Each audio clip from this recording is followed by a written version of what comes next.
अधीर चौधरी ने की राष्ट्रपति द्रौपदी मुर्मू से मुलाकात, सौंपा ज्ञापन। चिट्ठी में दूसरे राज्यों में बंगालियों पर हो रहे अत्याचार का मुद्दा उठाया। स्पष्टता न्यूज पर सुनिए अधीर ने राष्ट्रपति से मिलकर दिल्ली में क्या कहा।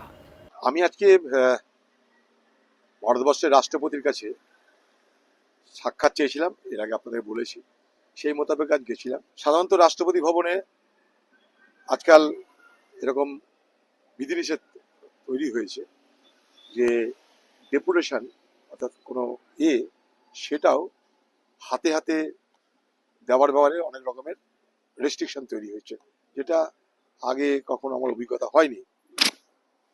তো আমি বললাম না, এটা মানুষের তরফ থেকে আপনাকে দিচ্ছি, এটা আপনি নিলে ভালো লাগবে যে অন্তত মানুষের কথা যেখানে আমরা বলছি সেই বিষয়টা আপনাকে হাতে দিতে পারলাম। বুঝে আচ্ছা ঠিক আছে, খুব খুশি মনে উনি এটা নিলেন, দিয়ে জানতে চাইলেন আমার কাছে।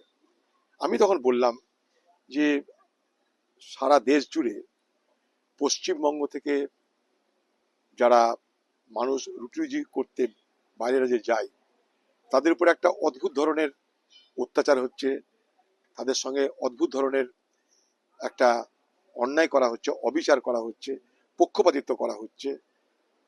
তার কারণ সেই সমস্ত রাজ্যের প্রশাসনিক ব্যর্থতা এবং সেখানে সমস্ত রাজ্যের যারা শাসক তাদের মানসিক ক্ষুদ্রতা।